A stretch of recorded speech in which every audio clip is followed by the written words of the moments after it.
governor is doing to ensure they empower their people. So he is focusing on the SMEs.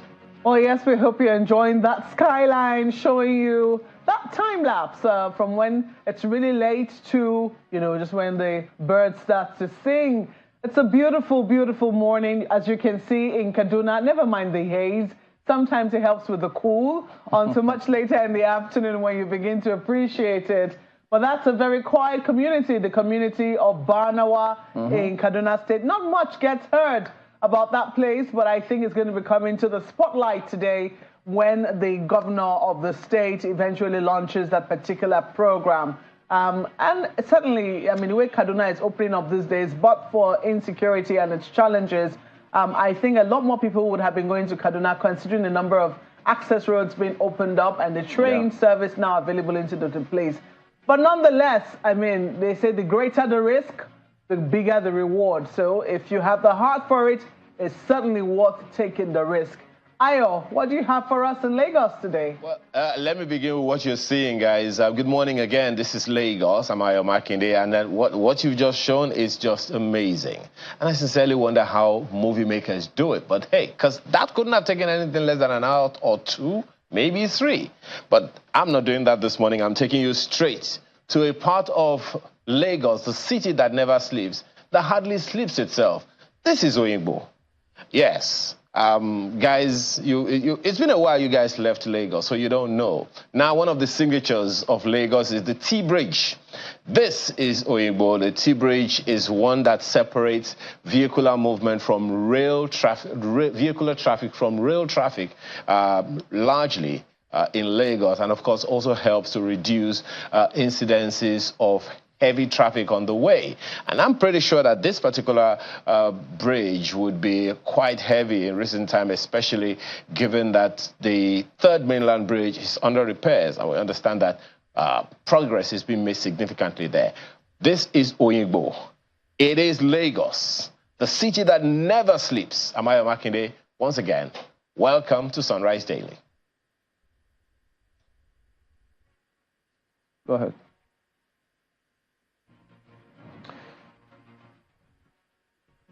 All right, so today you're going to see this national dialogue by the Patriots. They're going to address the making of an appropriate democratic people's constitution.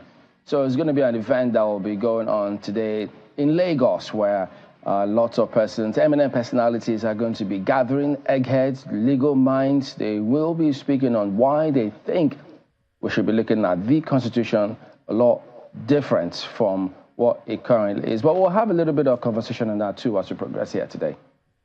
Well, an interesting conversation, by the Patriots there. It'll be interesting to see just what they propose, given the fact that the House of Representatives, we know, has already commenced its own look into the constitutional amendment. So it'll be interesting to see just what other propositions the Patriots bring about.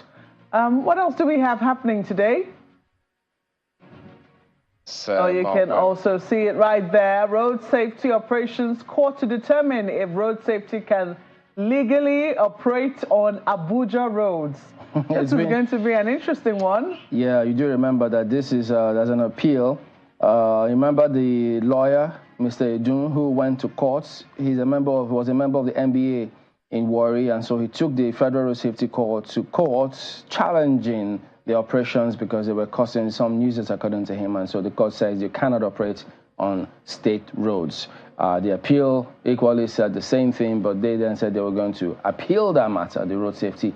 So now, can they do the same in Abuja? Excuse me, Abuja, isn't it the Federal Capital Territory? The court if there's any place where they should be able to operate, shouldn't it be where the name of the city is? Federal FRC said we can operate in those state roads too.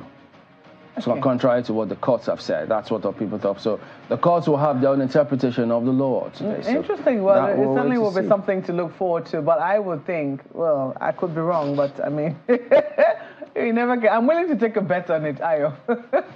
Would you bet against me? Is that one of your money? Yeah, Marco, is that one of your predictions? Because I remember the way you did it with the with the Supreme Court. But hey, I'm not even going to. I don't want it to be sub judice. That's what they call it, isn't it?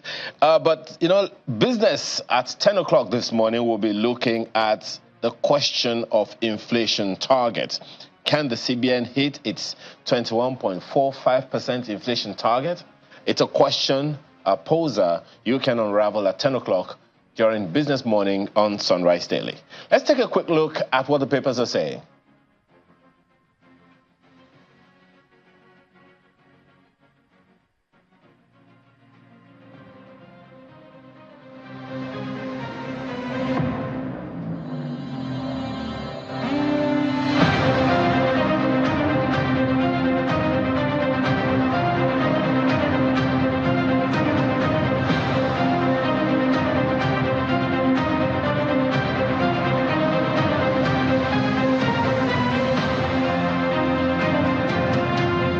All right, take a look at New Telegraph. Military officers, others killing.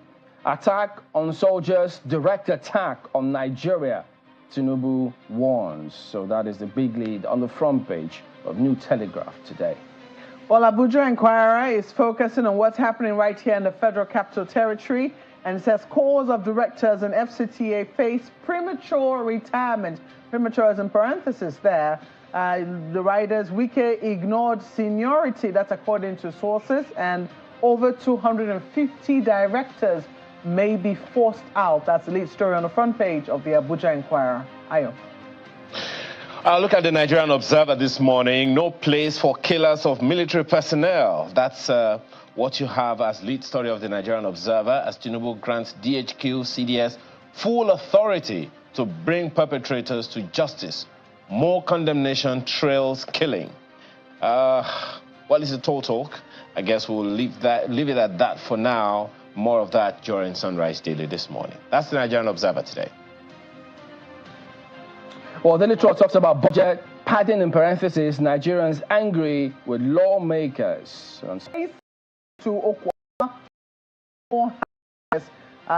in the story on the page, murder of soldiers. As it rightly showed, you also have a number of other riders. Military deploys armored vehicles to Bomadi Creeks. Authorized military to fish out perpetrators. That's according to Tinubu. And if you look at the front page of this Nigeria, you see right there, smoke out killers of 16 soldiers in Delta. Tinubu orders DHQ. So they have their orders from the president. Distressed Okuama community in Ugeli South local government deserted. Villagers flee home. Well, certainly, this is really something that will remain on the front burner for a while. Yeah, okay. So those are some of the issues that we'll be talking about here this morning as well on Sunrise Daily. So stay on with us. We will be right back.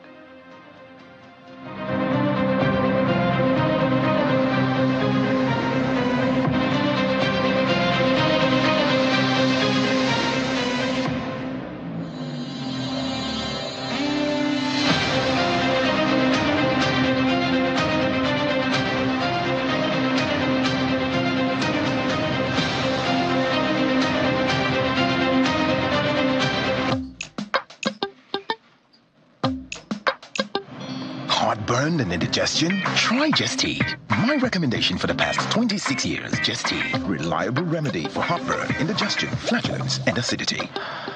Do you know that you can now print all your essential items for events without even having to leave your home? It's the Cast Print Combo Deal for all events. Yes! Weddings, conferences, birthdays, burials, etc. Starting from 495,000 Naira only. You get 50 invites, 50 A2 size posters, 50 16-page brochures, 1 large backdrop banner, 1 roll-up banner, 50 jotters with pens, and 50 souvenir carrier bags. Whatever event you're planning, we can adjust to your budget and quantities. Just send your pictures and other information through WhatsApp, and we shall send a design for your approval. Approve your design, and we will produce with super high-quality digital print technology. We can even arrange delivery to your location. Call us now on 0913-156-5016 or 0812-794-9323 or visit our social media pages. Cast Prints, digital printing at super speed.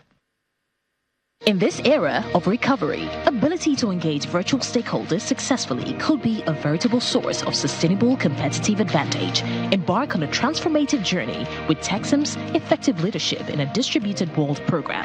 Join us from 9th to 23rd March 2024 for a dynamic 3-week online experience and a 3-day face-to-face session in the UK. This program will be delivered by illustrious Oxford-trained Professor Roger Dell's London Business School alumnus, Professor Paul Griffith, and Oscar-winning Ambassador Charles Crawford. Secure 25% early bird discounts. Pay 2,407,500 naira for online and 7,864,500 naira for the UK and online sessions. Achieve, optimize, and win with Texam. For more information, email exec@texam.co.uk or call +44 7425 883791. Texam. Insights that inspire.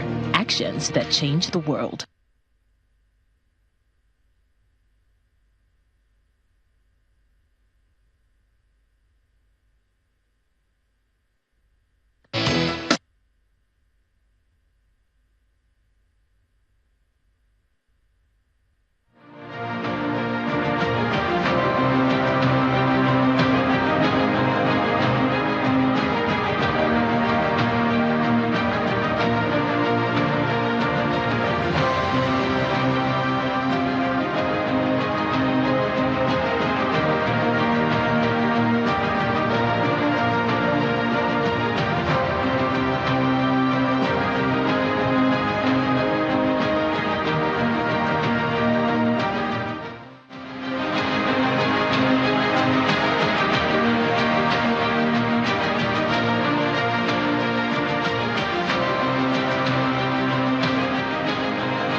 I'm glad that the headwind pushing us back is almost over.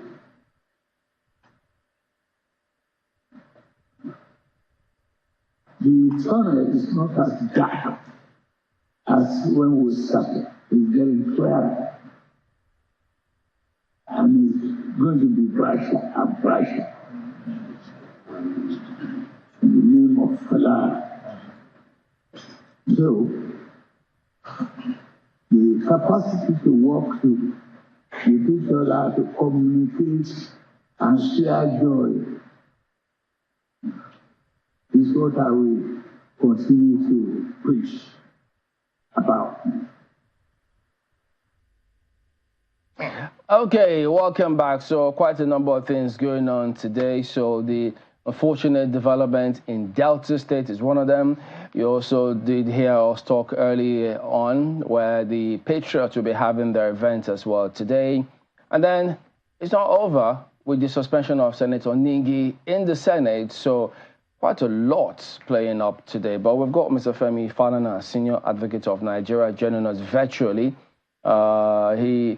He's speaking about, he had released a statement about that incident in Delta State and what he thinks and how he thinks the military authorities should also go on. So we'll have him virtually join us pretty soon. But we also do have Mr. Kasim Afegboa here with us in the studios. Good morning. Thank you for coming on today. Thank you very much for having me. So quite a lot going on, and even the ones that happened from the weekend up until, last week up until this week, which is the Senate. But about this particular matter where the president speaking up too about the unfortunate incident in Delta State. So yes, we've seen several perspectives and comments. Quite a number of people are shocked as to what exactly happened. Now concerns are how should the military respond, the community members themselves, what becomes of that community, because people are referencing what has happened previously in OD and how they had responded. And so where's the law in all of this? So it's caution, apprehension, almost everywhere. How does this come across to you? Well, let me first and foremost use this opportunity to condole the families of those gallant officers and soldiers who lost their lives timely. Incidentally, Lieutenant Colonel Al-Hassan Ali happens to be a very good friend. I still spoke with him last week. And he was just contemplating that in 7 years' time he was going to retire from the army and face life outside the army, that he has had his own time, and only for me to wake up 2 days back and sent a message to me that Ali was dead. Quite painful. Again, I've listened to quite a number of commentaries on this issue. People saying that the military shouldn't be drafted into issues of internal security. There are police is the lead agency when it comes to internal security. I agree, but you see, the volatility in the country oftentimes also call for military intervention. Oftentimes, these criminals, call them whatever name, they don't respect police.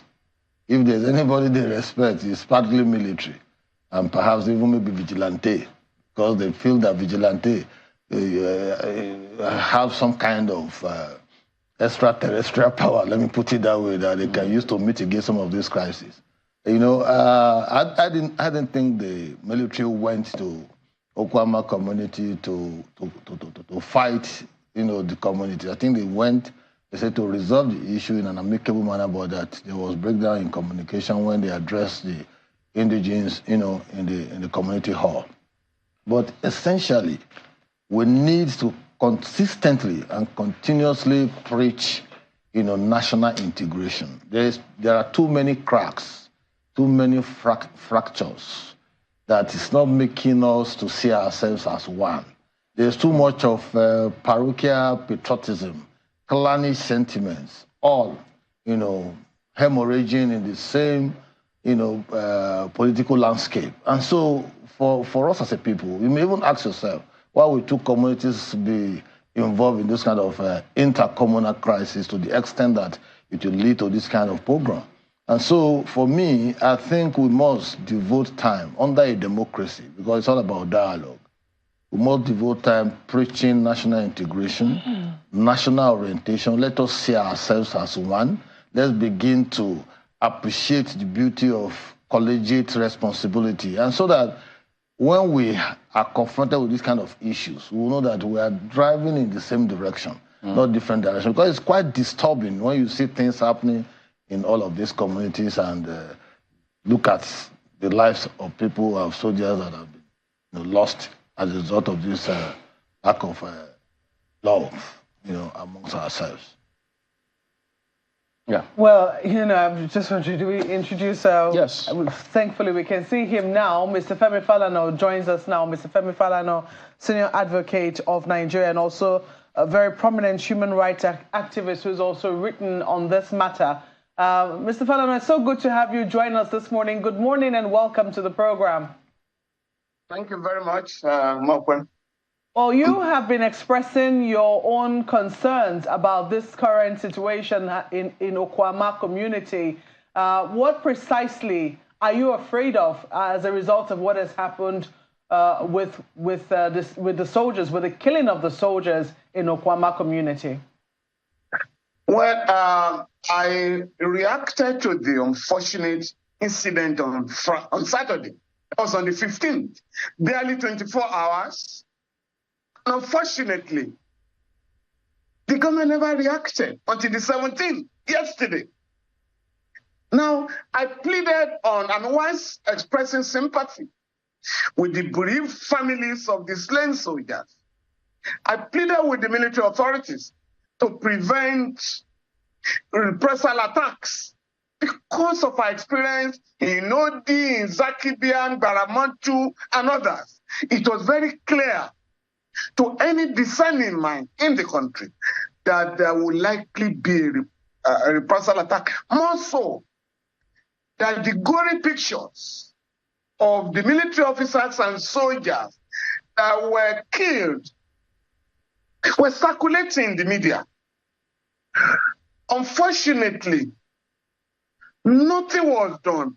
by way of statements from the government on the 15th and the 16th, whereby the military authorities and soldiers would be, made to believe that the government, was really grieving with them.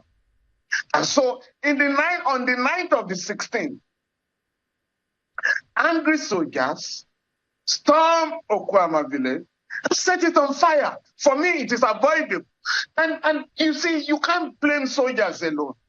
There is a general position in the society whereby, because of loss of confidence in the judicial system, everybody, embraces mob justice. Even the statement of the president yesterday, we're in a civilian, a democratic system of government. The president cannot order military authorities to fish out civilians involved in a heinous crime. That is the duty of the police. In this case, it was reported by the chief of defense staff. Since I read that on Saturday, General Christopher Musa, that some arrests have been made. So what I expected the authorities in Delta State to do on that day was to have these suspects transferred to the police so that on Monday morning, this morning, they will be charged before the court. And a statement ought to have been made. We've arrested the criminal elements. We are going to have them arraigned in court on Monday. At least that will go a long way to douse the tension that was allowed to mount, culminating, unfortunately, in the attack on Okuama village. We saw this in Zakibia. We saw this in Odi. We saw it in Baramotu. And when people went to court, nobody was talking of those who were killed. Nobody was looking for the criminals that killed. It was like a question of those who were made victims through collective punishment, which is not part of our law. So this is my worry about this. Again, once again, I want to take advantage of this forum to express my heartfelt sympathy, and condolences to the bereaved families and the armed forces. Because this shouldn't happen in a civilized society. So, Mr. Falana, I'm so sorry to interrupt you, but if I get you correctly, what you are saying is, what I get, that is your most potent fear right now is the fear of collective punishment. Is that correct? Yes, please.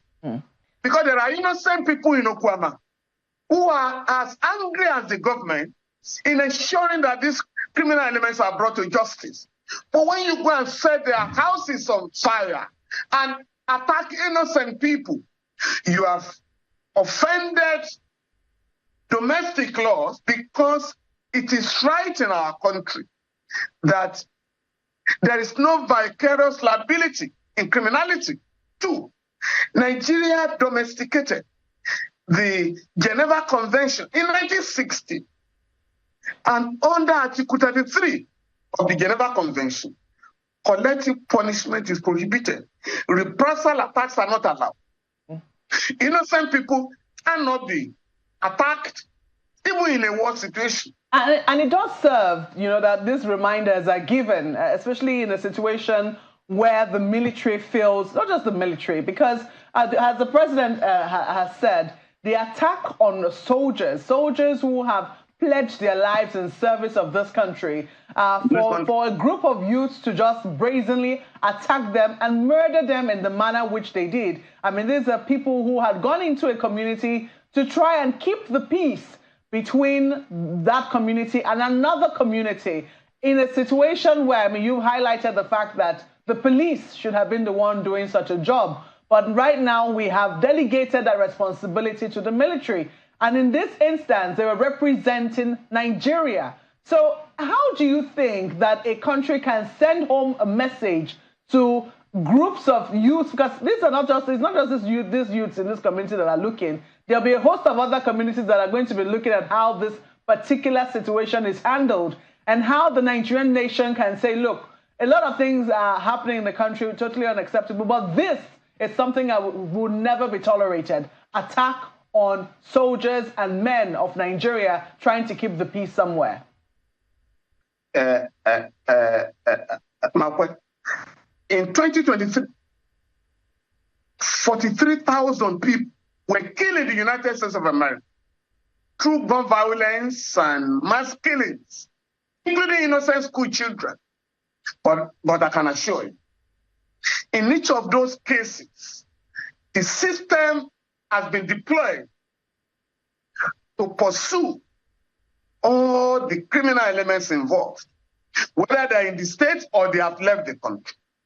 In this case, if there is a killing, not just of soldiers, even of civilians, we must, as a people, develop a system that will hunt the killers and have them prosecuted. A few years ago, about 4 or 5 years ago, a retired general, was arrested by criminal elements in Jos, butchered and buried in a shallow grave. What happens? At the end of the day, the police went into the matter and arrested the 19 criminal elements involved and had them charged. And this is what is done in a civilized society. In this particular instance, arrests have been made through those who have been arrested, all the other culprits will have been arrested, arraigned in court, and then the case speedily tried, so that members of the public will know that this government, or indeed any government in Nigeria, will not tolerate the killing of soldiers, the killing of civilians, and so on and so forth. I think December 12th, 2015, there was an incident in Zaria.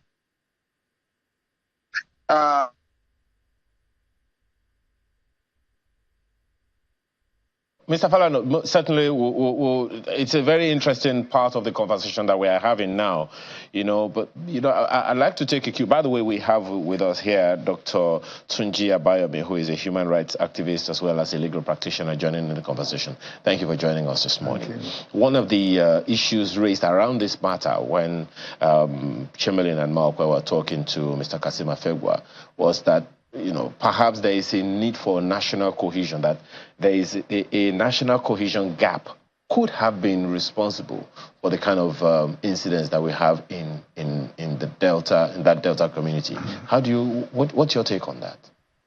Well, I think what we need is national order, not national cohesion.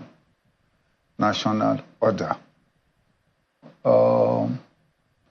The structure of the nation is a problem of the nation. And unless you get it right, things will get worse and worse and worse. Dr. Abayomi, this is about two communities that are side by side. Yes. They are not from one region of Nigeria to another region. Yes. It's not the south against the north. It's not the southwest against the central, north central. Yes. This is about two communities in the same state, in the same environment, warring. How is that a national issue? I'm talking of the structure. For example, managing peace and disorder, crisis, communal crisis, and so on and so forth. They are all national issues. As are today, the avenue to manage internal communal crisis or crisis is managed by the national center. And that's why a lot of people, for example, are talking of state police. and so on and so forth. So what I'm in essence saying is that the problem of this nation is multidimensional. And the centrifugal forces are all over the place. We need to build something that can be managed effectively. After all, if you look at this whole essence, government is for peace, order, and good government. That's why. So the problem there is all over. If you look at the nation is in crisis. So what I'm in essence saying is that we've got to take a look at the structure. All of these are consequences, fruits, what I would call fruits of a poisonous tree. You know. I'm trying to make sense of it, Dr. Bami. I'm truly sorry.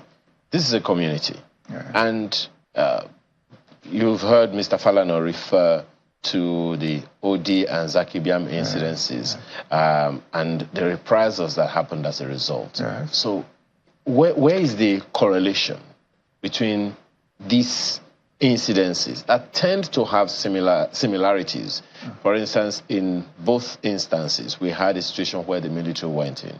And there are those who believe that, look, this should be, as Mr. Falana said, the primary function of the police. But then there are those who also say that, look, is the police effective enough? I think Mr. Fegwa also referenced that earlier. Is the police able to really hold on to that to that order and maintain the peace in a way that the military doesn't have to come in? Of course, the police is unable all over the country, even in this Lagos. And why is that? Because the structure of the country is defective. There are problems. What kind of foundation? What kind of structures? What kind of problems? There are so many of them. There's a problem of economics, the tension among the people. There's problem of security. There's problem of education. There's problem of livelihood. There's problem of judicial and assurance of remedy. So what I'm in essence, all of these are consequential. That's the point I'm making. For example, why do we need to send soldiers? To maintain communal peace. Because there is a problem. Police is unable to do it. Today, how many people have confidence? Mr. Falana is talking of is the work of the police. Which police? I mean, on a serious note, tell me the percentage of Nigerians that have even the most minimum confidence in national police. Actually, none. I mean, what are we talking about? There's a problem of this nation. So what I'm in essence saying is that all of these are consequential. But isn't there a responsibility for community leaders as well in this matter? That's part of the problem I'm talking about. So if you have an appropriate structure of a nation, community leaders will have their place. Responsibility, but they do have relationship between the government and... But they do have their place in the local government administrations. I mean, there are those who would put the responsibility of the local governments not working the way it ought to work at the doorsteps of the governors. And that is usually where the traditional institutions, monarchs, community leaders usually have a say. Please tell me one single local government that is functioning properly in Nigeria. A local government is created in the Constitution. It's a facade. Tell me one single local government in this nation, in spite of constitutional backing, that is functioning properly within the local government environment. The point I'm making is there's a need for the people to actually be serious about government. They have delegated their powers to government, but what manner of government? And that's where we are. Okay.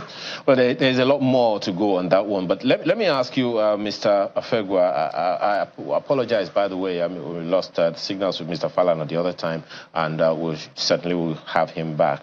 As soon as we do, we'll let you know. Well, Mr. Afegwa, you've listened to Mr. Falana, you've also listened to Dr. Tunji Abayomi here, and a number of issues that so many people would also want to raise is, does this have to happen? Do you see, what are the issues, in your opinion, that gave rise to this incident in the first place? You spoke the other time that there is a need to look at this thing more from a national perspective than from a local perspective, even though it's a local issue. That's what you started with the other time. And you've also questioned the capacity or not of the police being able to stem this tide before the military came in. Was there a communication problem at some point? Because I also recall that there is one traditional ruler who said, look, he thought that this thing ought to have been dealt with, and that he was told that it was being handled. Was there a communication link that was broken at some point that saw us to where we are now? How do we ensure this doesn't happen again? How do we manage this going forward? Thank you very much. Let me remind, Mr. Femi Falana, SCN, that it's not all the time that we blame government for every incident, particularly when it has to do with issuing of statements and what have you. I think we should be tired of even issuing statements. We should be able to do things collectively, both as a people and government, to ensure that we nip some of this crisis in the bud. The military authority issued a statement immediately this happened, and the president had to also take stock before he will issue his own statement. I think that is rested. On the question you have asked, you see, the question I asked earlier is, where will even two communities be involved in this kind of intercommunal clashes to the extent that it will claim this number of lives of our soldiers? What is the social responsibility of the citizenry, even to the military? When you see a man in a military uniform, what comes to your mind as a citizen of the country? What kind of relationship should exist between military and the civilians? How do we perceive the military? How do we also perceive the police? If you know how volatile the system has been now, there's literally little or no respect for the police when it comes to intercommunal clashes, and police are being drafted to go and mitigate such crises. And they oftentimes respect the soldiers and the military more than the police. That's why I'm advocating that there has to be a complete attitudinal reorientation of minds. Citizens must be conscientized and mobilized to know their role, functional role. You don't sit back and you attack, institutions of government, and yet you want the government to still do for you what you are trying to destroy. You issued a statement yourself too, threatening to shut down Mr. Akpabio. And you're here saying Mr. Falana should not issue statements. No. I didn't say he shouldn't. I said he shouldn't blame government all the time.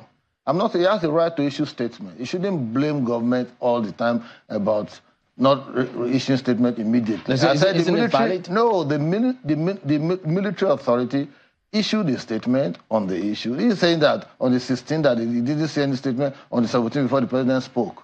The president will not jump to, but why did you issue your own statements? My own statement to shut down the National Assembly if they pitch it's their process. Whatever they do there, should we be interfering with their process? What process? The National Assembly, they're lawmakers. They follow their processes and their rules.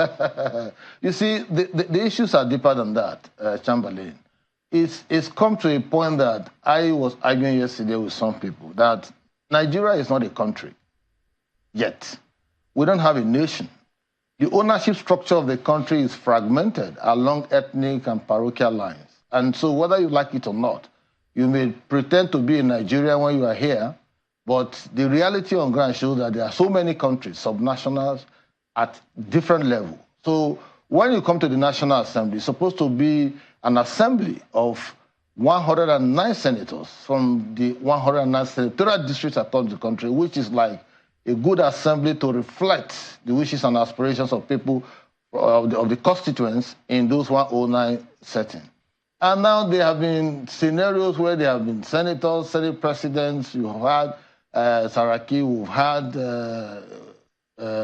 Ahmed Lawan in the immediate past. Now we have Akpabio. I was one of those who championed the cause that it has to be the turn of the South-South to produce a Senate president, even when the Southeast were trying to lay claim to it. Because I said they have produced 5 Senate presidents in 8 years before. There was David Mark in the Senate as Senate president for 8 years. Heaven did not fall. For God's sake, are we just hearing about the issue of pardon? Are we just hearing the issue about financial impropriety and what have you? We are not just hearing all of these issues. And so why is it that because the assumption of office of Senate President Akpabio was so keenly contested, so to speak, people are now raising every little issue. We talk about impeachment. Shouldn't there be a way of constructive engagement and collective bargaining in all of this? Why must it just be, oh, we want to impeach him? Is it because it's from the South-South? And that's my angle where I came in from. Is it because it's from the South-South? And for what reason are you going to impeach him? Because whatever you are seeing in the Senate today, it did not just start. It has started before. People have been there before. Did they live above board? No. So why must it be that it's because it's son of South-South? If he lives there, who are you going to put?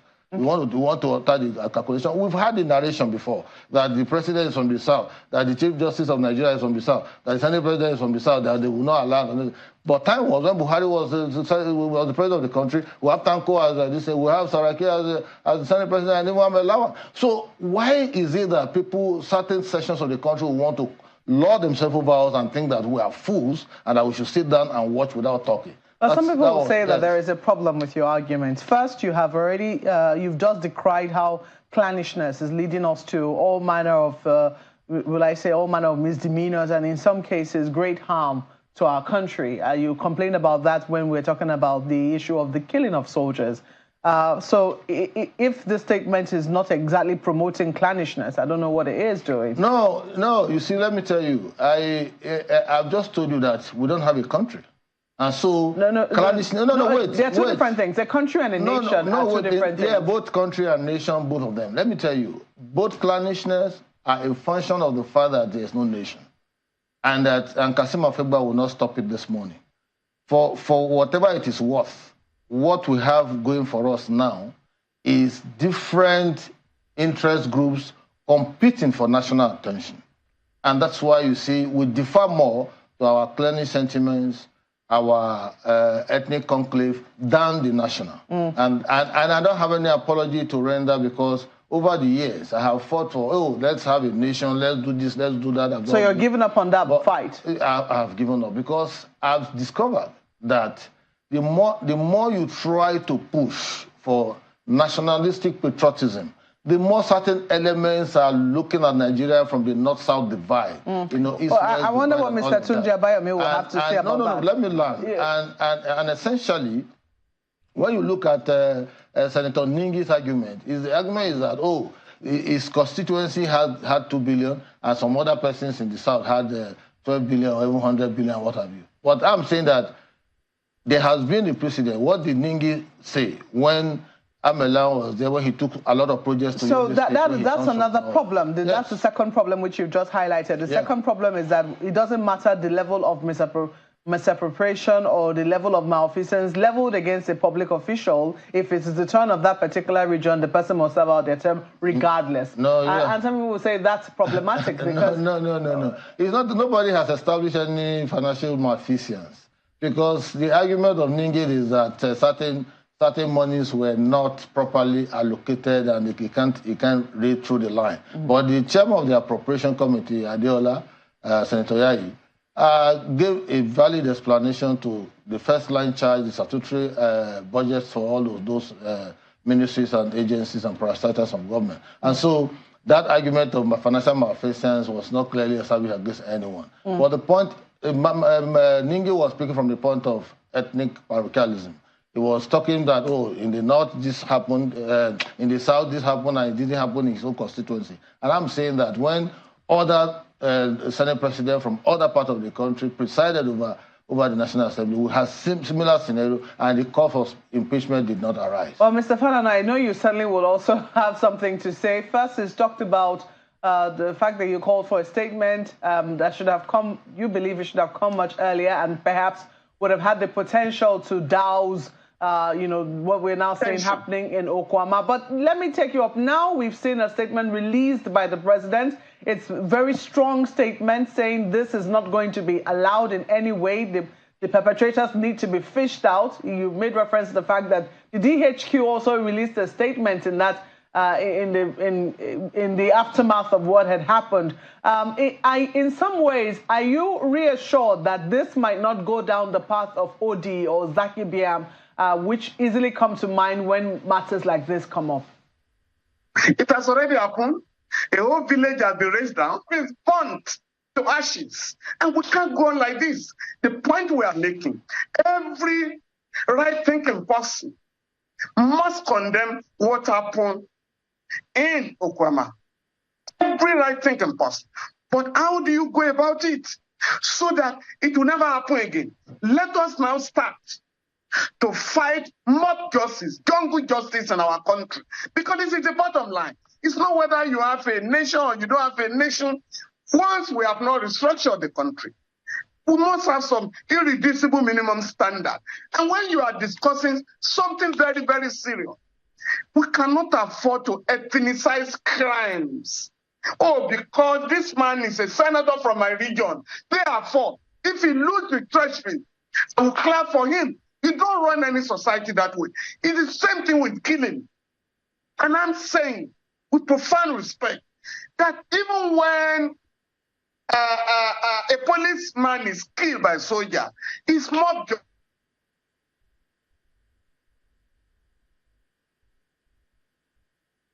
In the last 2 years, not less than 200 people have been killed through jungle justice, from Sokoto to Calabar, Maiduguri and the rest of them.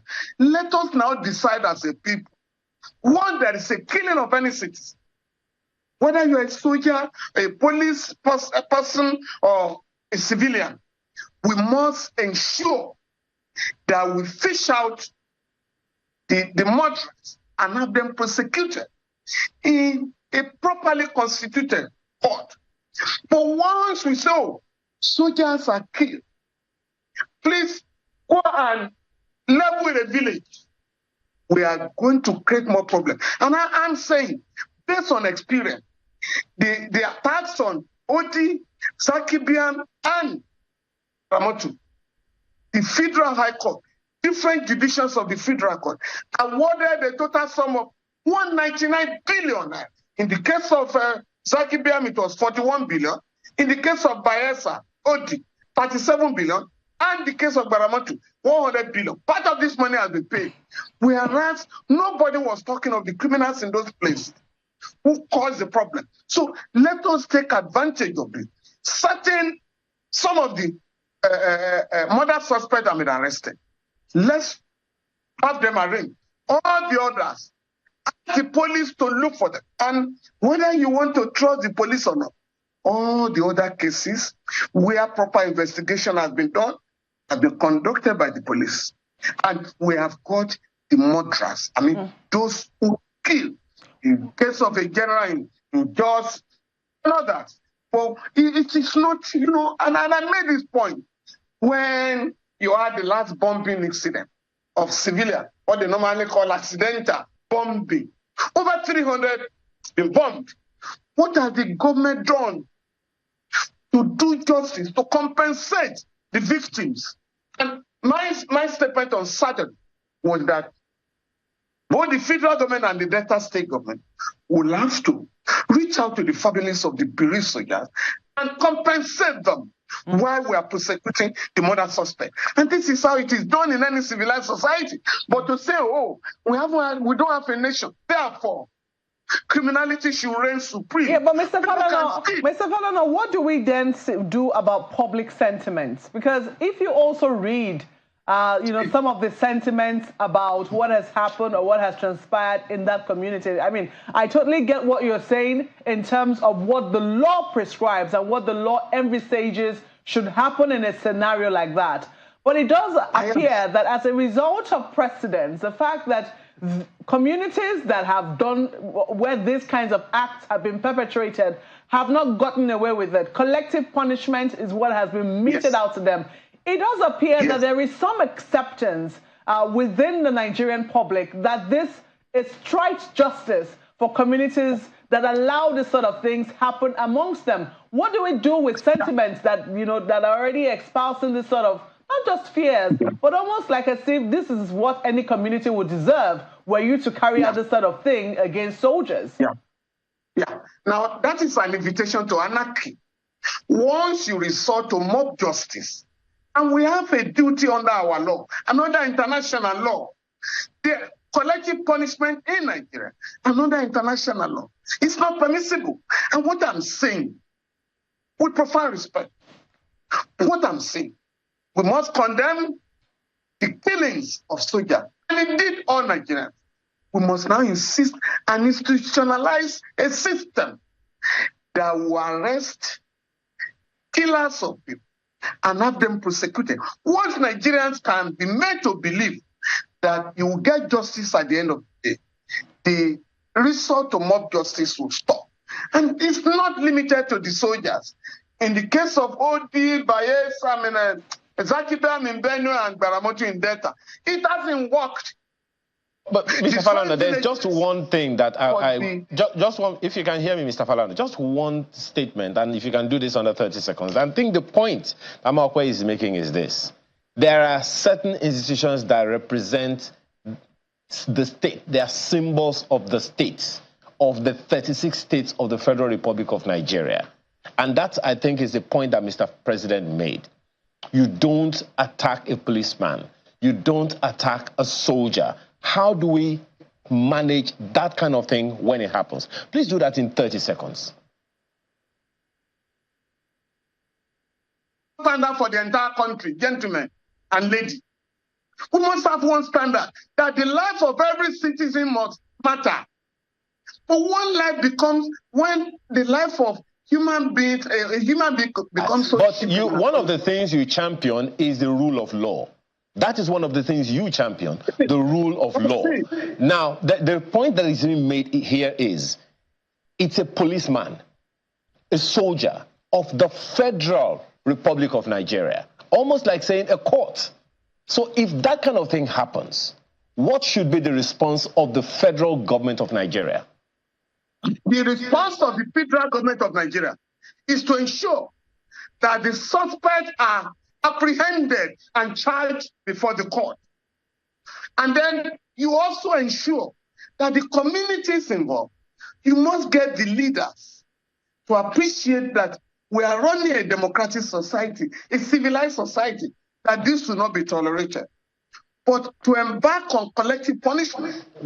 Well, yes, that point is, you made that point quite copiously. Well, Mr. Dr. Abayomi, I mean, you've spoken quite frequently about the patriots and the functions, and all of that. So exactly how does that, in your opinion, come to play in this mix that we have right now? Well, I mean, the point, I suppose what Mr. Falana is actually talking about is how to standardize the rule of law in our nation. And basically the point he's making is that there's a crisis of the guidance of law and systems that manage, remedies, problems and remedies. I think I kind of agree with him that there should be a system to deal with problems in a proper nation. Is that You cannot have a situation where everybody is a law unto himself. And I take it that part of the conversation that the Patriots are intending to have has to do with this and a number of other issues. Precisely. Tell us about that. Well, like I was saying, there's a problem with Nigeria. If we look at the situation that confronts us. I mean, you take our constitution today. In 2010, we have 3 alterations, of the constitution. Then in 2017, we had the 4th alteration. Then again, we actually have the 4th alteration in 2 alterations in 2017. Then in 2018, we had another alteration. And now we've set up another constitutional amendment conference, so to say. The 8th Assembly alone, the 8th National Assembly, spent over 1 billion naira, just to amend the Constitution. So the issue for Nigeria, and it's important to understand, it's not just political, it's also economical. So is that part of the conversation that is happening today? That's part of the conversation. Okay. How do you now come up with a constitution that focuses more on the happiness? The question a number of people will be asking will be, how do we have the acceptable representation? Because, you know, we've had this since like 2005 or so. Well, we'll get acceptable. That's part of the discussion we're going to have, you know. If we're going to have a good constitution, how do we bring it about? Okay. How do we get the people to accept the constitution? These are all the issues that is going to be discussed at the conference today. We definitely look forward to that conversation, Dr. Tunji Abayomi, human rights activist and legal practitioner. Thank you so much for your time today. Thank you very much. Chemelin, it's back to you. Yeah, so Mr. Fegba, just give us your closing thoughts now. From the look of things, how should we be approaching these matters? Well, it's quite unfortunate that this has happened. It's a national calamity.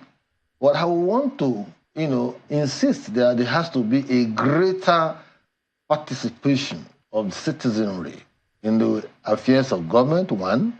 Secondly, there has to be a deliberate and conscious and sustained effort to carry out attitudinal reorientations of the citizenry, because when people just talk about citizens or the people and all of that, oftentimes these people are just responding to existential threats within their environment. What is the role of the ordinary citizen when they see a military man, when they see a police officer, when they see a custom officer and all of that? So there has to be a way to bridge the gap between the civilian populace and the military, and the police and the military. They must continuously carry out training, public advocacy, and all of that. And the national orientation is also putting together a document that will also promote our value system. Because when you look at everything we are talking right, everyone in Nigeria is holding on to your tent, O Israel. That is what it is saying. And that's why you see, I was telling you that if you are preaching nationalistic patriotism and all of that, you are almost operating at a different climb, because others are looking at their own ethnic conclave, and you are telling me I should be preaching nationalism. If the ownership structure is so skewed, then we have to enter into the fray just the same way that others are holding on to their own... Mr. Father, now, in less than 60 seconds, if you can, what would you like to see change to avoid this kind of scenario? Number one, those who have been arrested should be arraigned while we try to look for the others. Number two, there should be a commission of inquiry set up by the government of Delta State to get to the root of this problem. Thirdly, please let us stop ethnicizing crisis. And very important, in 2012, I think, in the House of Rep, the members that expose or that alleged corruption against the Bankole leadership are of the Yoruba extraction. In 2017, the House member that accused Dogara of fighting, is Honorable Abdulmumini Jibril. In both cases, incidentally, I was briefed to go to court, and we won those cases to the extent that you cannot suspend a member of the legislature. But when you do that, you have denied the members of that community the opportunity to have representation. So please, let us treat criminality whenever it occurs and apply the rule of law. Thank you very much. Thank you very much indeed, Mr. Femi Falana, Senior Advocate of Nigeria. Mr. Kasim Afegba is also former member, Media Strategy Committee, PTC of APC, and now convener So it's a South rebirth. Okay. Thank you, gentlemen, for your time today. Business News is on the hour with Ini John Nakwa.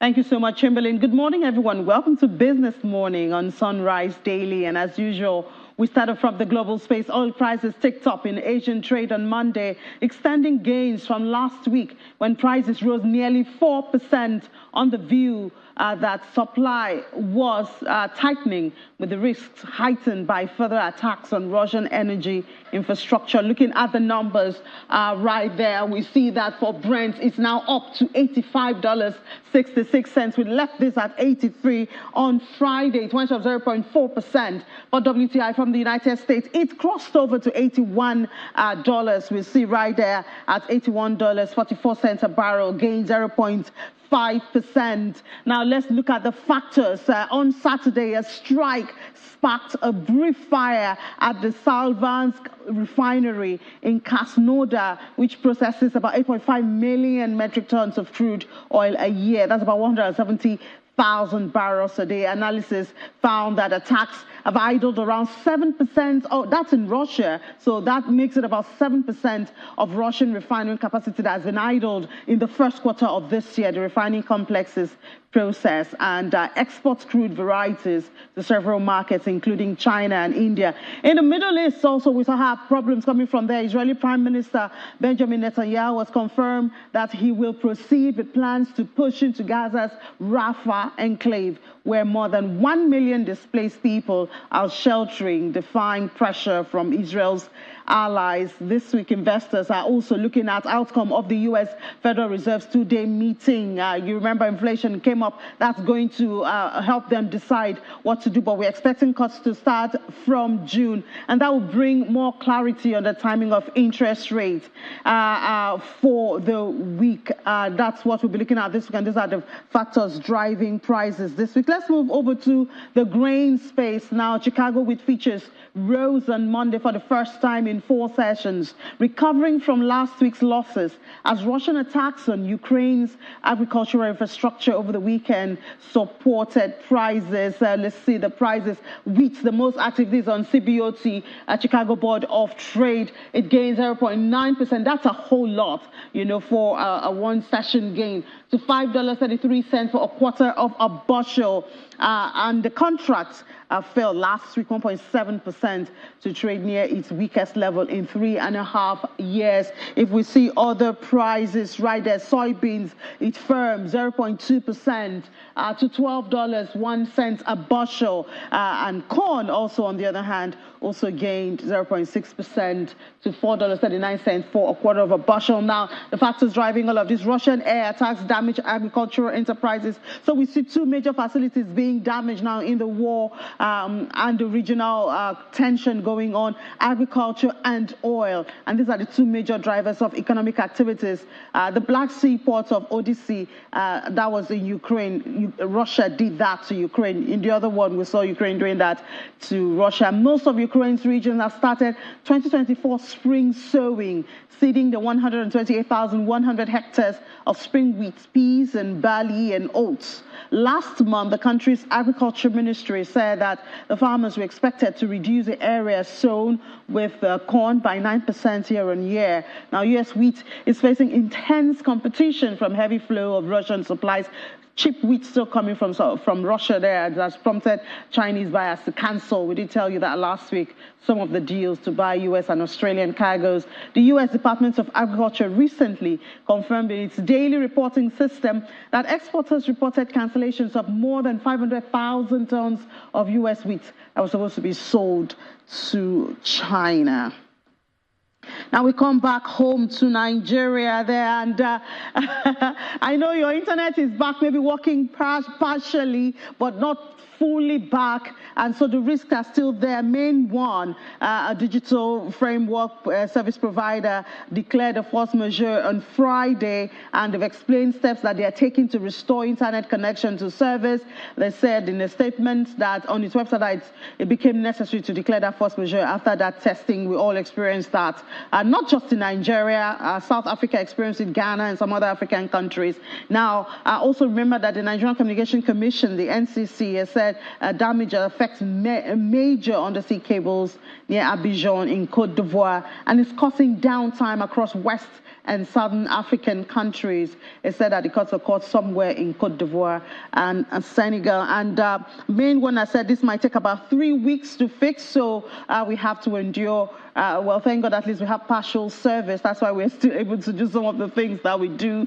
But they're working on it. They assure us, main one, assuring that to customers.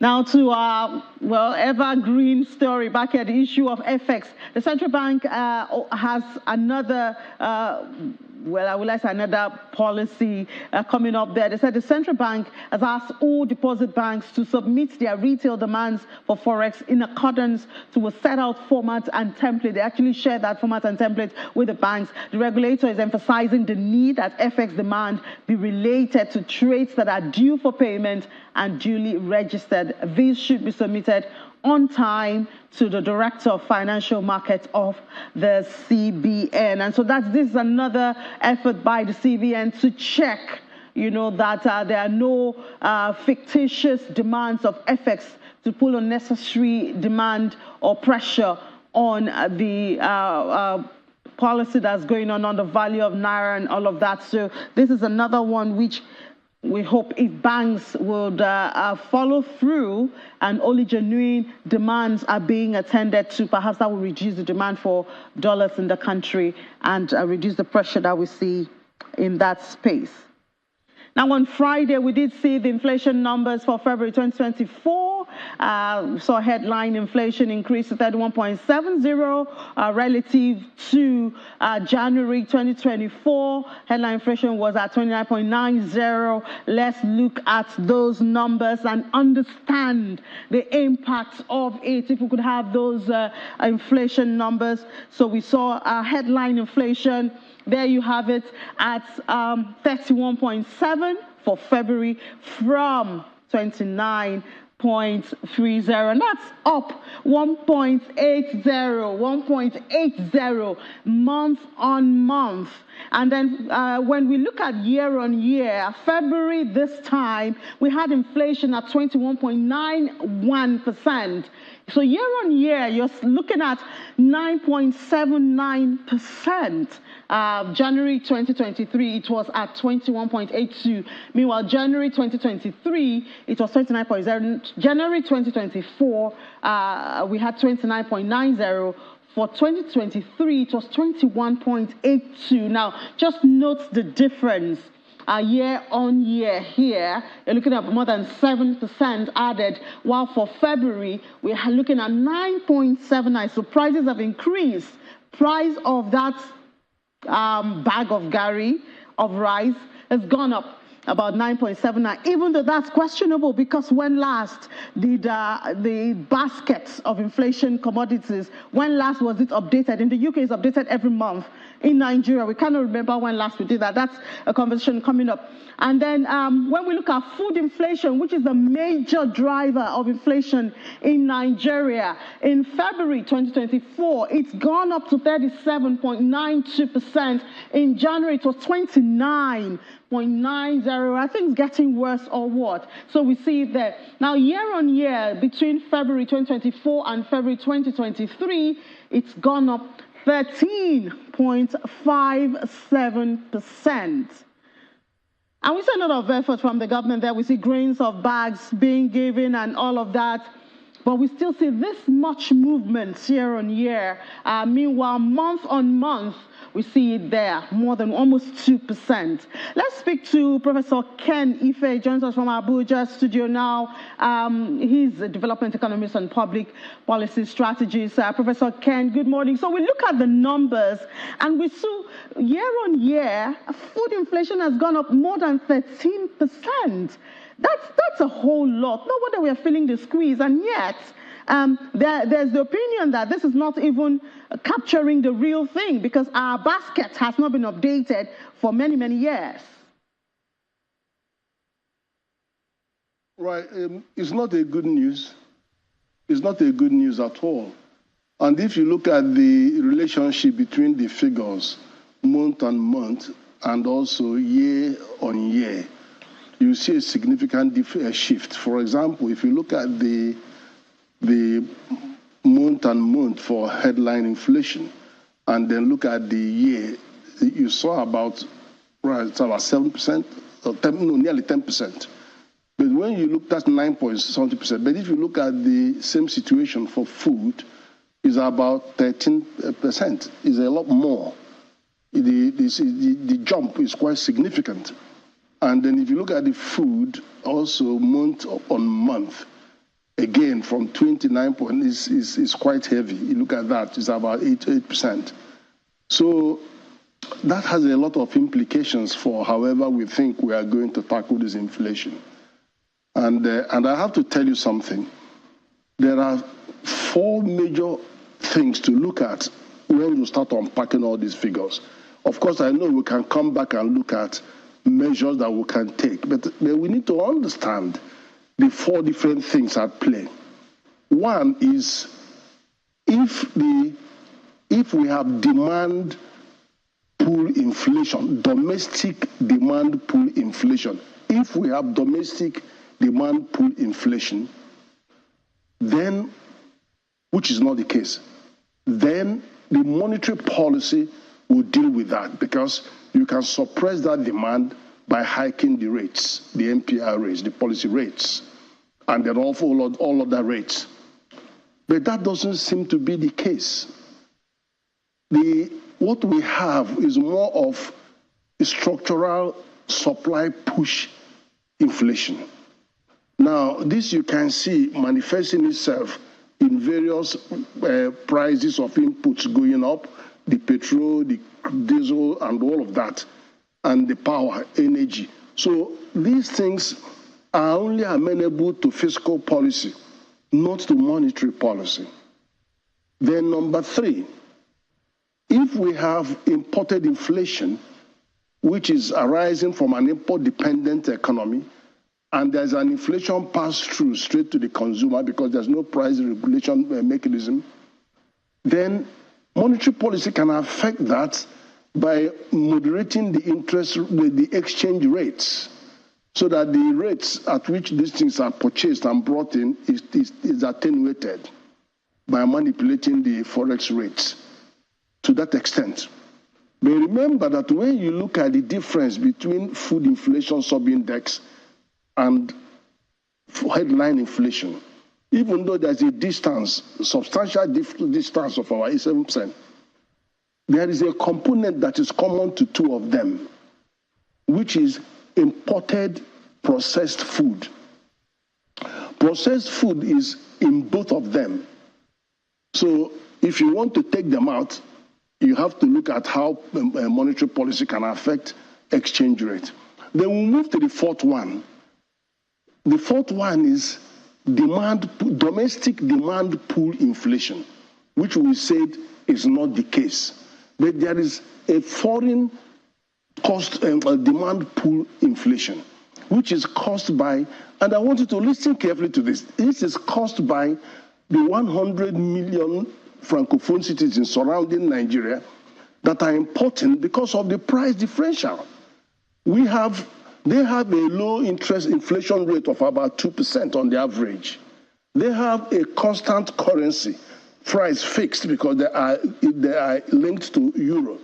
And the French government is burning 80% of their reserves to maintain that value of that currency. It's an artificial value. And that's been going on for over 10 years. You have them fixed.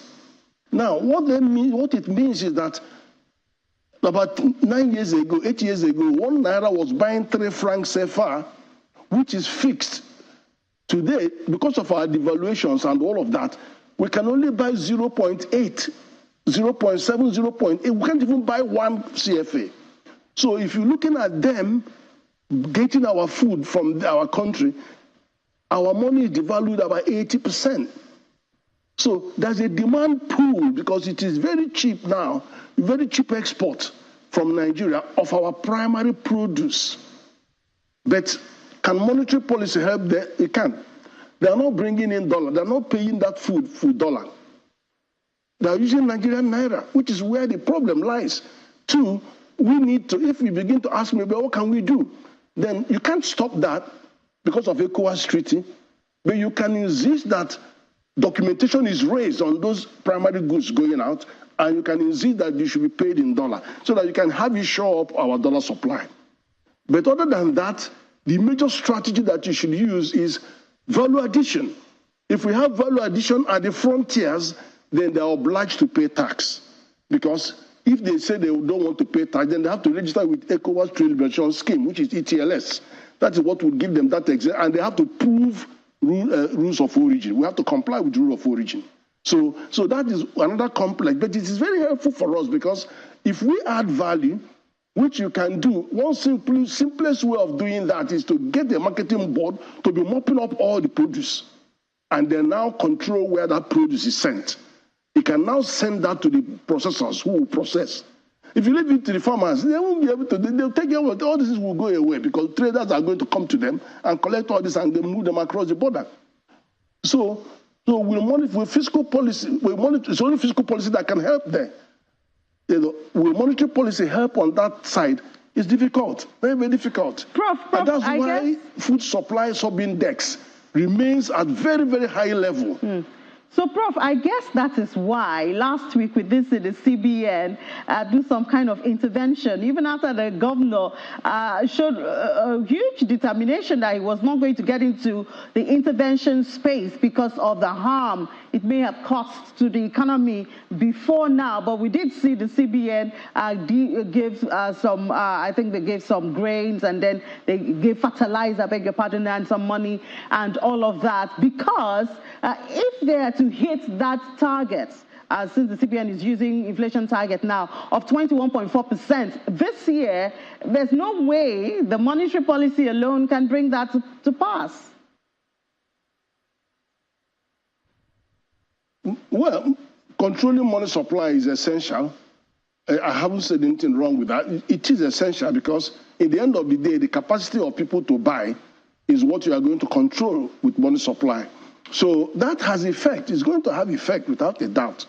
And then also remember, if you add value to the produce, it actually helps you to moderate the imported materials, the imported food, because you are now bringing a substitute to enable you enforce restriction on imported food. But if you don't have the substitute, you can't stop people from smuggling the food. They'll be smuggling them into the country. So we cannot escape adding value because it is a strategy that helps us to deal with the cross-border challenge. Because once you process, then the cross-border trade will go up and start demanding dollar and start inflicting taxes and then do restrictions. All of that can happen at the level of value addition. And then if you come to our external import, obviously when you have a substitute product, then the policy will be very effective in making sure that you can cut back on imported food. Because that imported processed food goes not only on the food sub-basket index, but even at the core inflation level. It is in there, in the core inflation. And if you look at the core inflation, which is coming in at 25.13%, it tells you that the first step is to move from, if you wanted to actually bring the whole inflation down, you have to look at how quickly you are going to bring down 37.something%, which is the inflated food sub-basket index, bringing it down to 25, which is the core. Because here, the core inflation excludes those volatile items, which is food and the energy costs. Those are the two most volatile. So assuming that you are able to control all that, you'll be targeting 25.13%, which is the core inflation. So, and then when you now hit the core inflation, you are now going to say, okay, how about rural inflation? Let's target that. So, we've got some work to do. It's not impossible, but we've got some work to do. All right, Professor Kenefe, development economist and public policy strategist, thank you so much for sharing your thoughts with us this morning. Thank you. So in spite of this, we still see the private sector, surviving, one would say. What lessons can the private sector share with the public sector in dealing with the economy? One of it, insecurity, another of it, feeding, of course, into one another. Well, let's speak on developmental leadership, lessons from the private sector now with the academic director and Chief Executive Officer of Africa Program at Lagos Business School, Mr. Patrick Akinwuta. Mr. Akinwuta, good morning, and thank you so much for your time. Good morning. So we know that you're having a summit coming up of chief financial officers coming up. But first of all, what can you share with us? Perhaps the public sector is missing, which it seems the private sector, but in spite of the headwinds, we see the private sector, we still have banks declaring profits. We still have the oil companies having windfalls and all of that. Perhaps there are some lessons which the public sector can learn from handling of business and enterprises by the private sector. Thank you very much. We know that the public sector has certain critical roles. Rule of law, providing a level playing ground for businesses to thrive, security, fundamental rights for the citizenry. I think the real lesson that the public sector can learn from the private sector is how it conducts its business. In the private sector, there are certain fundamentals. Efficiency is the rule of the game. And when we talk of efficiency, we are talking of the relationship between input and output.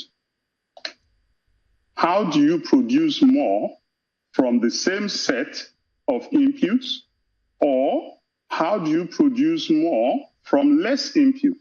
What you've seen in the results of the private sector is a fundamental focus on the basics. What is the input? What is the output equation?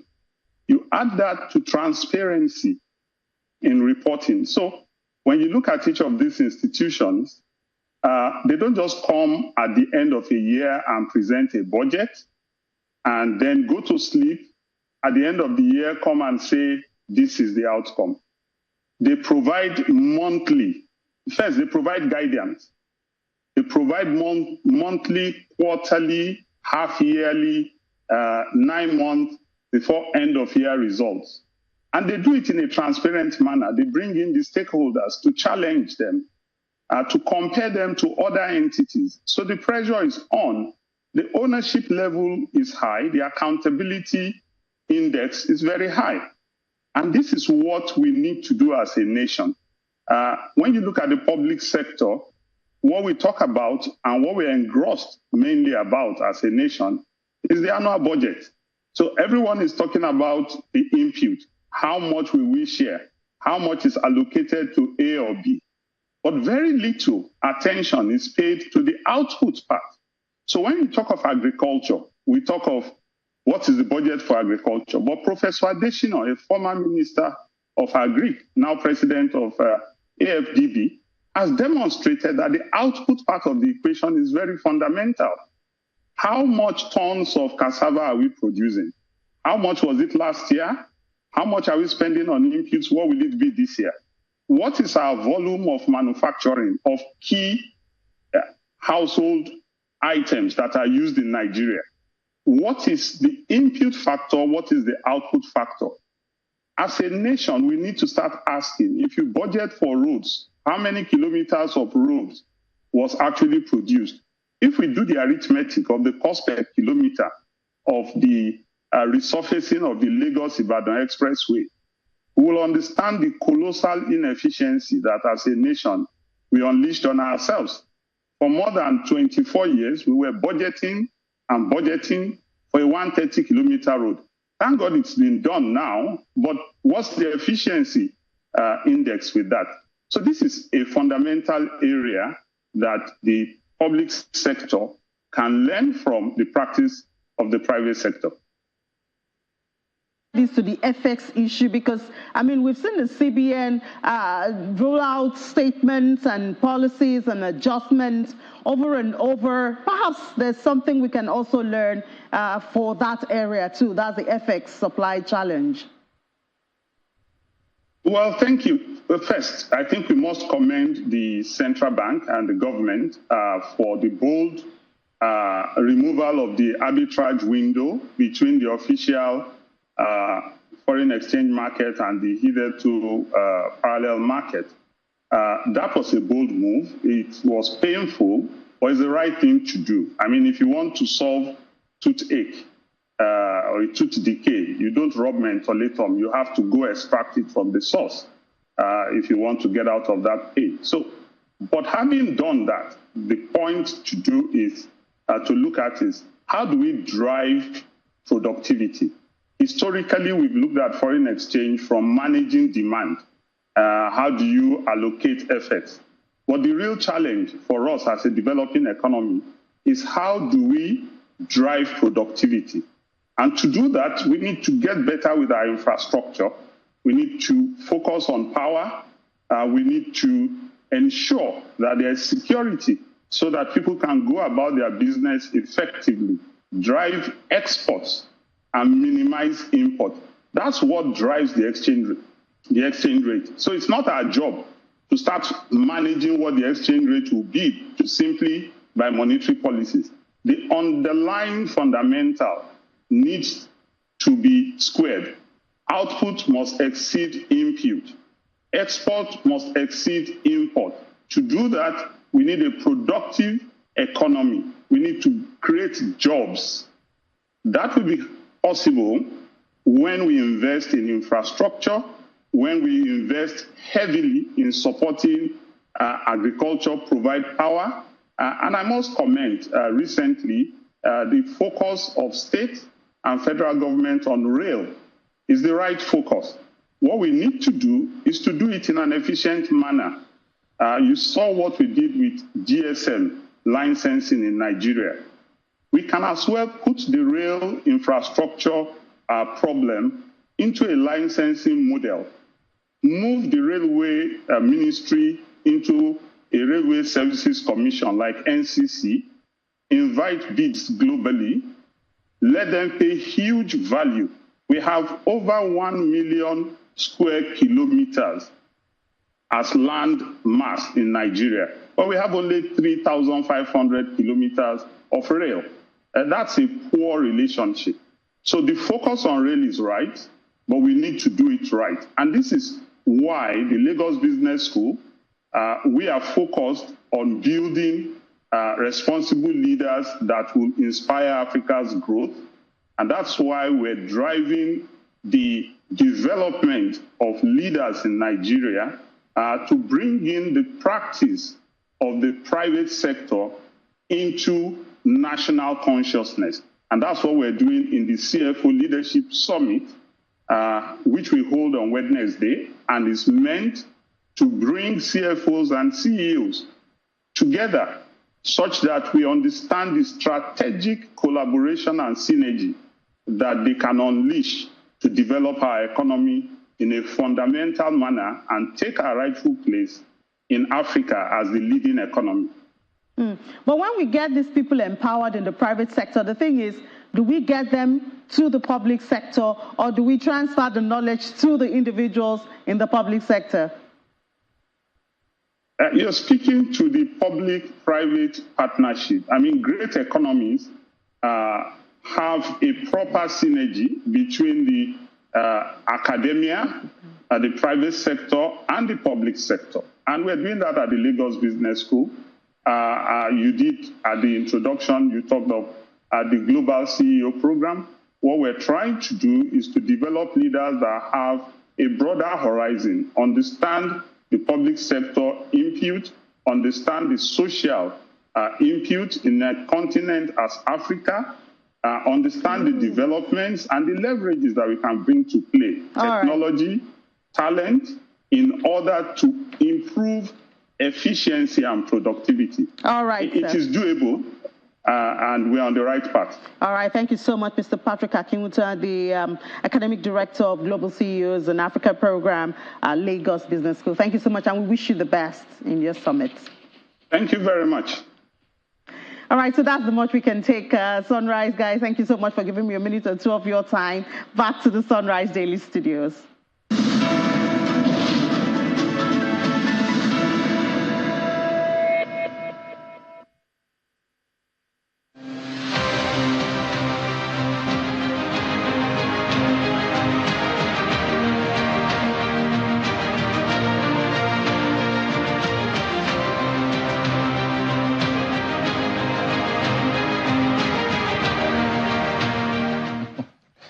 Welcome back. Well, yeah, that second picture was more like it gives us your retired self. Well, yeah, that's retired Major General Austin Agundu, who is a former commander Operation Safe Haven. Thank you for coming on, and good morning to you. Good morning, Nigeria. It's a pleasure to be with you. Well, lots of people were talking about, unexpectedly, this unfortunate incident in Okuama community in Delta State. Ms. Fadana equally lending his voice, along with several other guests who we've also had on this program. But from your perspective, because I mean, what comes to mind for a lot of people, the examples are already there with OD and several other areas. They think it may be a similar thing, and in fact that if this kind of scenario happens again, we might have the same template play out. While some others think there appears to be something deeper than what we see, and what we see out there appears to be the ones on the surface.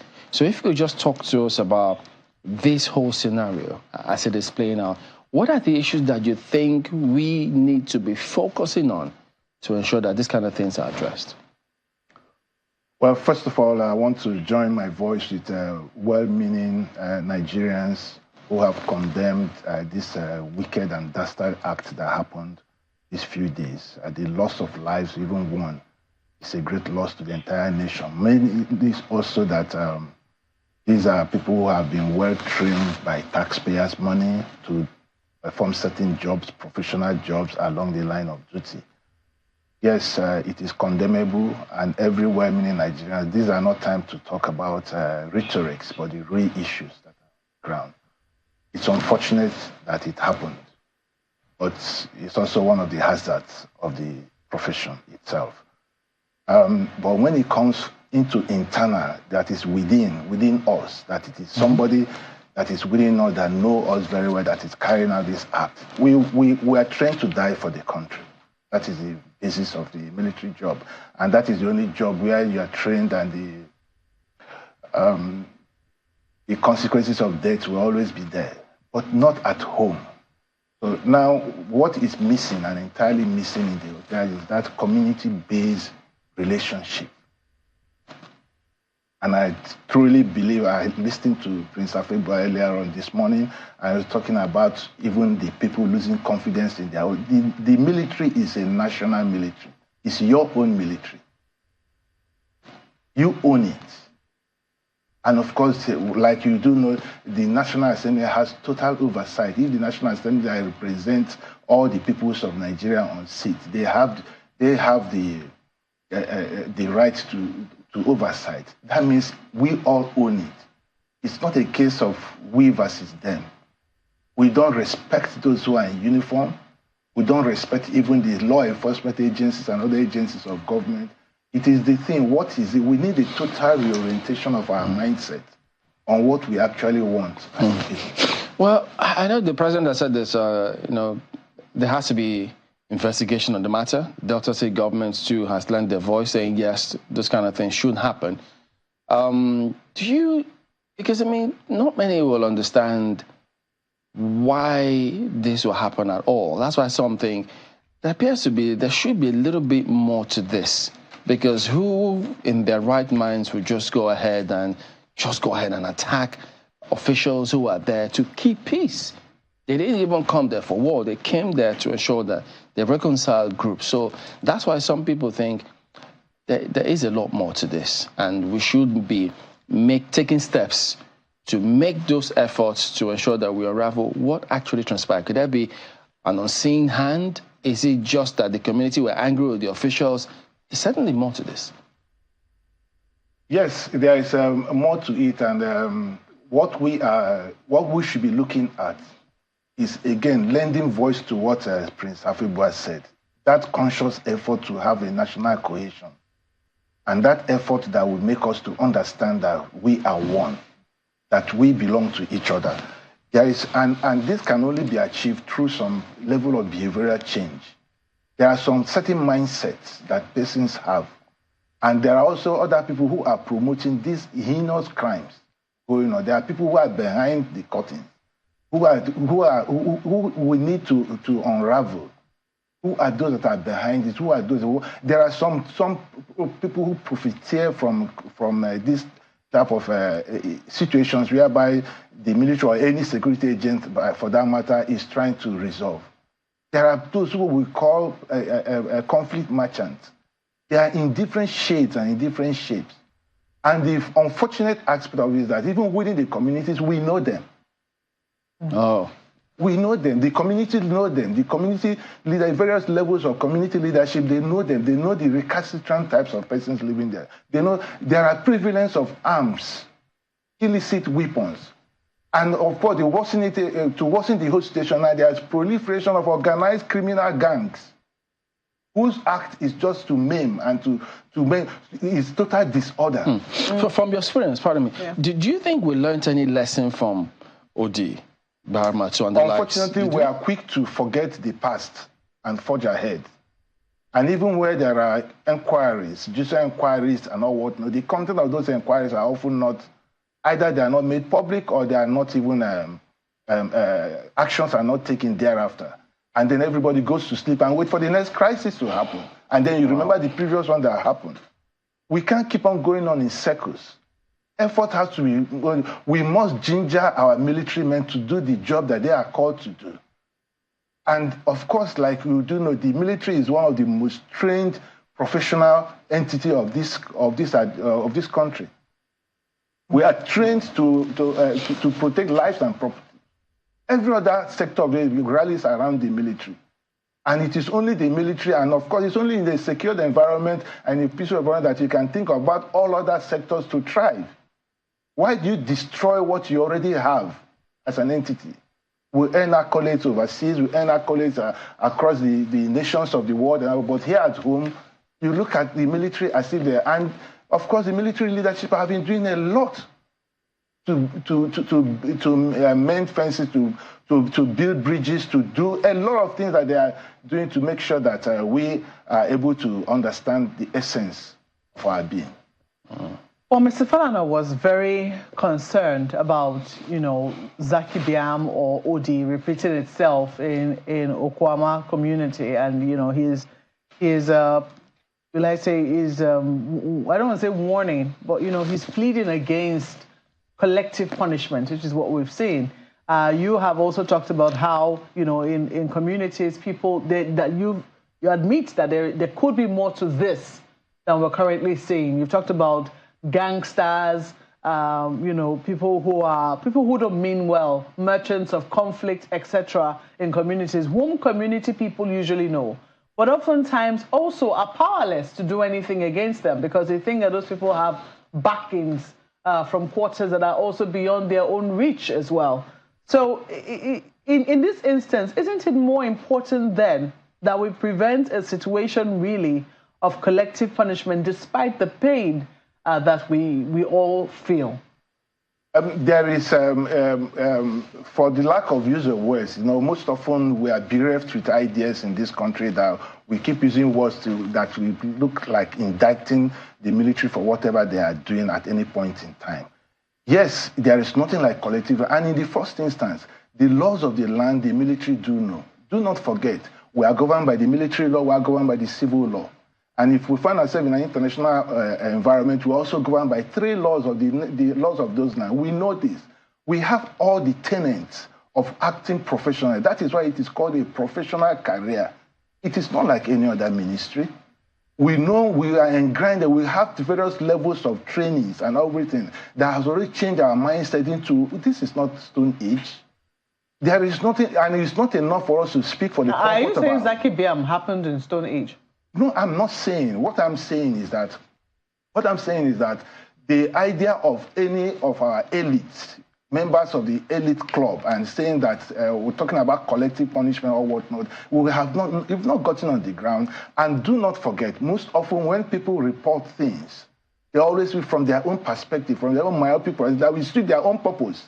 There's always an underlying factor that rules most of it. Everybody is speaking from his own side of concerns.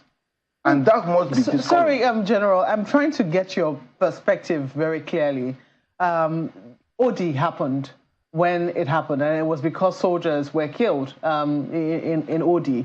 The then president ordered the leveling of OD. No, I would choose to disagree. Let's not forget, even before the killing of the soldiers, there were killing of some civilians, some activists in OD. There were some killings of policemen who went there to keep the peace in OD before the military were drafted. But it wasn't until the soldiers were killed that we saw what happened in OD happened. It's not a good example. It's not a good example, and that's exactly what I'm saying. So I think that if you. Sorry, General, we cannot discountenance. I don't think a lot of people are happy that, OD happened. I mean, it ought not to be, especially in a democratic setting. But it happened. Zaki Biam happened in a situation whereby, as you've highlighted, there had been problems. The military went there to keep the peace. It didn't work. People turned on the military, whether they were merchants of conflict or whatever it was. They turned on the military and the soldiers were killed. As a result of that, whether it was the president who ordered it or, we don't know where the orders came from, but we know that community did not remain the same after the military, went there. It was similar. So in this instance, if we're relying on what has happened before, the fears that could also be the fate of Okuama, and we're already beginning to see the signs, which is what Mr. Falana, we've seen some houses being burnt. We don't know who has perpetrated it. People are saying, they're angry soldiers who have done it. These are the allegations that are there. The fears are real and they're palpable. But given what you know as, the fact that there could be much more to it than meets the eye, isn't that why we should actually, hope and pray that regardless of how we all truly feel, because the people already know, even residents within the community know that the outcome of this, the consequence of this cannot be positive. There are also situations. Yes. There are also situations whereby even the criminal gangs in the midst of them running away from their community set their own houses ablaze. You see, what we are talking here is that commissions and inquiries are often set up. Renowned men and women of this nation, they sit together to put their bits and pieces together to see how we can solve whatever problem. But most often, have we ever had the will? I don't want to know what level of will now that we're talking about to execute the outcome of those findings. That is the point that I am making. And we have it also that, like I said, organized criminal gangs have taken over, they've laid siege on some certain communities. And when they are escaping and when they are looking for a way out, and all whatnot, we see the level of carnage that they will commit, and so that they will lay the claim on a proper laid-down government institution. So you think this is not the military? It cannot be. Okay. Because we have rules of engagement. We have standard operating procedure. Everybody knows the content of this document. So everyone knows once you are going into a theater, you know exactly what you are going to do, what you are not going to do. So yes, are you saying? When you placate the entire institution because some heinous crime have been committed, I want to give a dog a bad name, I think it should not be encouraged. So are you saying then that we do not have anything to be afraid of in terms of these fears of collective punishment? There cannot be, we cannot exercise, like I said. We have our own standard operating procedure. We have rules of engagement. We have so many laws, and everybody, what we don't even know, like we have it in like pocket-sized books. And there's continuous briefing and seminars. And even now, there are internal inquiries going on what happened in Okuama community and the entire community. And indeed, it's going to stretch the entire Niger Delta. We have to reassess our level of operations. We have to reassess. We have to re-engineer the entirety. There needs to be a national consciousness to preserve what is collectively ours. It is, this land is ours. We have to protect it. When you allow it, and do you realize that in most communities in this country, even low-level traditional institutions, they don't have authority over the men, over their people. I have seen. What do we then say happened in the situation of the Shiites in Kaduna? Well, we are bringing in other dynamics of what happened. Again, like I said, that is also, there's a judicial process along that line. So let's allow them to do their work. Ayo. Thank you, Chamberlain. We know, General, one of the fears that Malkwe is talking about is perhaps occasioned by what so many people believe, that maybe because the military, and I think you also spoke to it earlier, about community ownership of certain things. As you said, the military belongs to Nigeria. The Nigerian army belongs to Nigeria and to Nigerians. Back in time, I think it was in the 70s, stories that I heard go along the line of the fact that people had the military in awe. You saw a soldier, you were just full of respect and everything. But then down through the ages, it would seem like people began to have disregard from even seeing a soldier on the street. And perhaps some actions also spoke to that. So it may not be unconnected. I don't know if that is what if you will agree, that some people, whenever, back then when they saw a soldier, it was with all respect, they listened to whatever the soldier had to say. But now, and from the instances that Malkwe has quoted in Zaki Biam in Odi, it would seem like it's almost like business as usual. Do you think the military itself has some work to do in terms of that community relationship that you spoke about earlier, so that these things don't happen again and people don't have the kind of fears being expressed all over the place? Yes, you are absolutely right. The military is doing a lot of things in their own capacity. Internal processes are going on. And do not also forget that we have civil military cooperation departments in almost all the service headquarters. But what we are not actually putting into cognizance in this country is the vibrancy of the population. The examples you are giving in the 70s were when people were more respected, when there are family values, when there were instances whereby you speak even as a community leader and people listening to you and adhere to your admonitions, or as the case may be. But when the society has grown, have we grown at this exponential rate that we are growing in population? Is the psyche of the population of our ability to grow, is it going in commensurate level as what we have today? The answer, your guess is as good as mine. So there are more that we need to do within the society. And that's also whereby we'll also be talking about the administrations, even at local government levels. Now, we can say that over and again, but there must be conscious efforts to make the local government to function. And what are the type of characters that are elected or appointed as local government chairmen? Don't they have their own, so many other values, or what are the institutions, even within local government areas and all whatnot? These are things that bring the cohesion and the unity. These are things that make us to live as one and think as one and act as one. So once these things are missing, there is going to be a lot of discordant tunes along the line. I'm glad you mentioned the fact that the military, particularly the army, is a professional organization with its rules of engagement, with its codes of conduct and everything like that. But there are those, particularly civil society organizations over the past 20, 30 years, who blame some of the issues you're discussing now about military community relations on the venturing of the military into politics. Do you think it is significant? Perhaps because there are those who will also wonder, maybe there's just suspicion all over the place. The people don't trust any insignia of government anymore.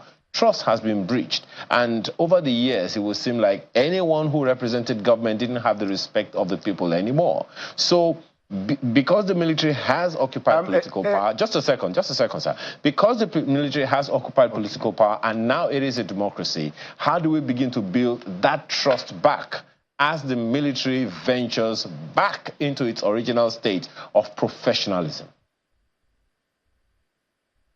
With due respect, I think we need to let go of the years that the military was in political leadership of this nation. We have gone past that far away. And how many years of democracy do we have? What are the turnarounds in a democratic environment? Are those who are practitioners, are they actually thinking democratically? The military have moved on since. We are professional bodies.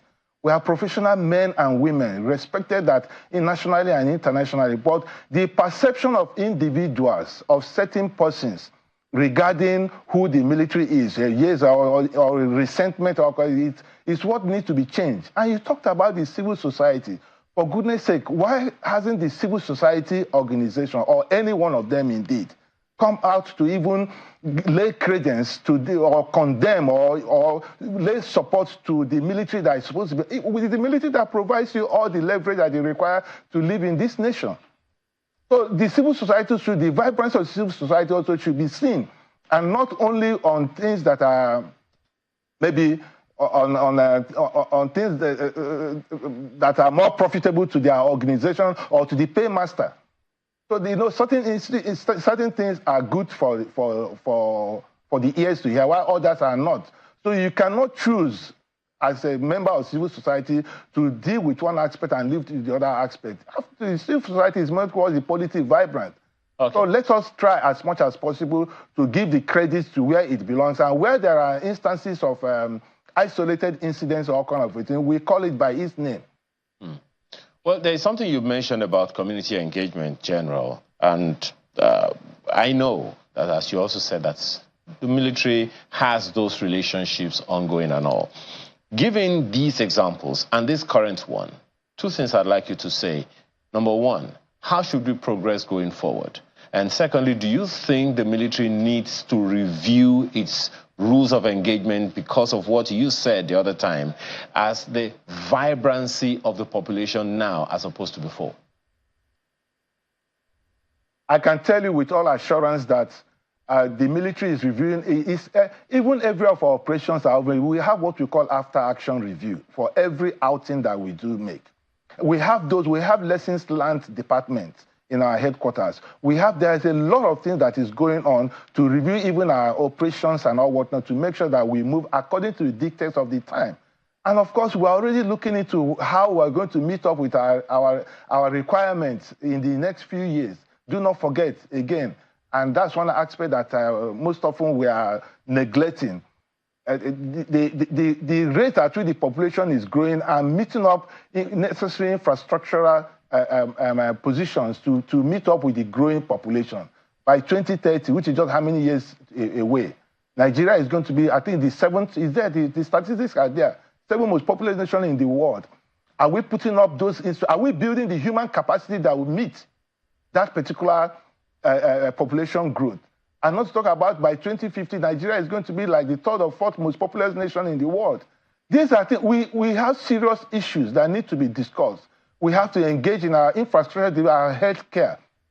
We have to develop in our human capacity. Our military is doing their own. The civil society needs to do their own. A lot of people need to do their own. We have to bring all these things on board so that we'll be able to say that, yes, we can meet the demands of the nation and allow the nation to grow at its rate. Well, we've listened to an army chief say back in time that there is the security issues of security, and then there is the politics of security.